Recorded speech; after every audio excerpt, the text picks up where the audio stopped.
Stop scrolling. Seriously, this is not the NIO you think it is. When people hear NIO, they imagine big, expensive electric sedans, fancy tech, glowing dashboards, and prices that make you check your bank app twice just to be safe. This is different. This one is small. This one is cheaper. And that's exactly why it's dangerous, because this is NIO's quiet attempt at proving something most car brands don't want to admit, that most of us don't actually need more car. We just got convinced we do. This is the NIO Firefly. At first glance, it looks cute, friendly, almost harmless, the kind of car people underestimate, and that's the mistake.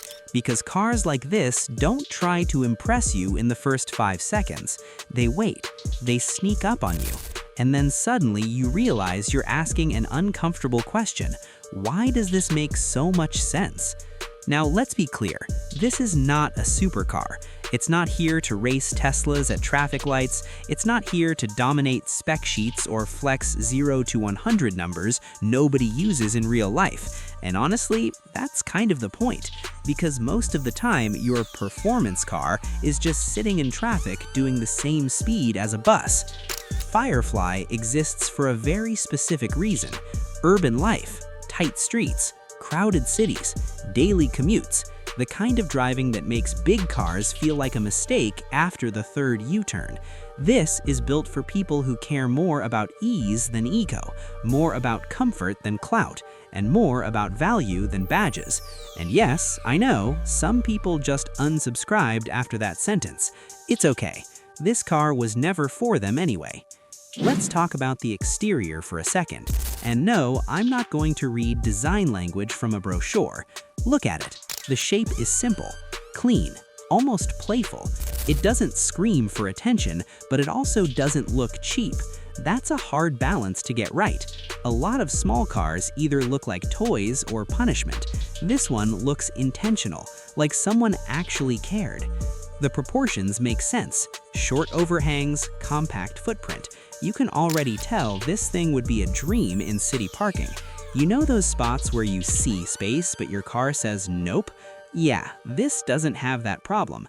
And let's be honest, if you live in a city, being able to park without stress is a bigger flex than horsepower. Now, before someone types, "but it's small," yes, it is. Congratulations, you have eyes. But here's the real question. How many times have you actually needed a massive car this week? Not imagined, not once a year, this week. Exactly. Here's where things get interesting though, because Firefly doesn't feel like a cheap car trying to act premium. It feels like a premium brand choosing to be simple. That difference matters a lot. You can sense it in the way things are put together, in the way lines are clean instead of busy, in the way nothing feels like it's trying too hard. Now let's talk about practicality. Real practicality, not brochure practicality. This is a car you can live with, daily.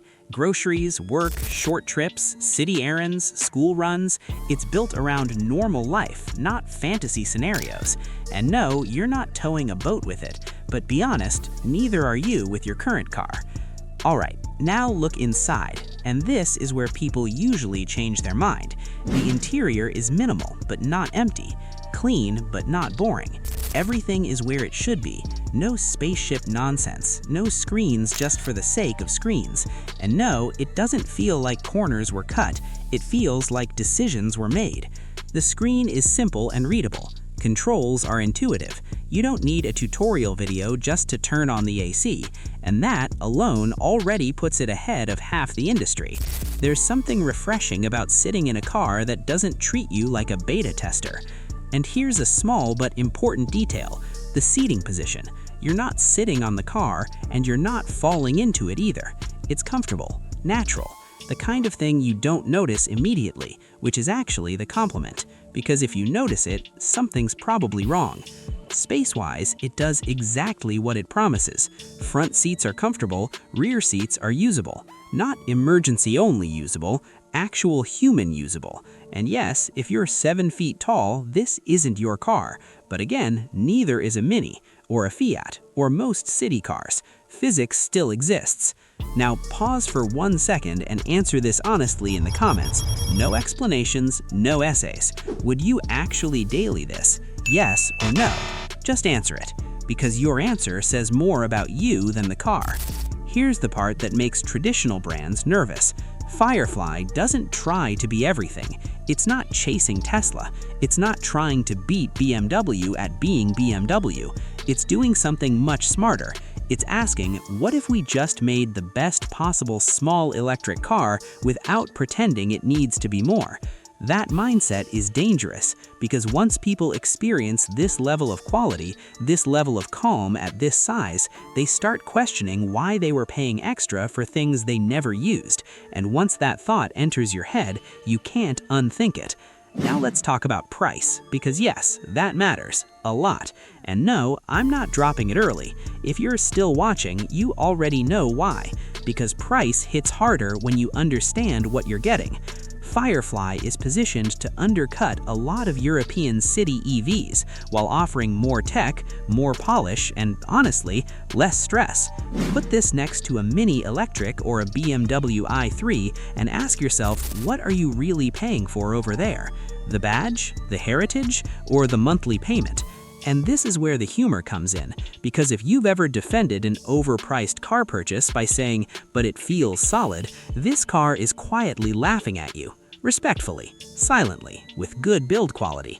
Now, I can already hear the comments forming, but what about range? What about long trips? What about highway driving? And the answer is simple. This car knows what it is. It's not pretending to be your road trip hero. It's your daily problem solver. And most of the time, that's the role your car actually plays. Here's another honest question. When was the last time you used even 70% of your car's capability? Exactly. Firefly proves something uncomfortable for a lot of people. You don't need a big car to feel like you bought something premium. You don't need excess to feel satisfied. And you definitely don't need to suffer just to say you drive something serious. So now let's talk about the bigger picture, because this isn't just about one small EV. This is about direction. This is about where the industry is going, whether it likes it or not. Compact, efficient, well-built electric cars that focus on real life, not marketing fantasies. And that's why this car matters. Not because it's flashy, not because it's loud, but because it's logical.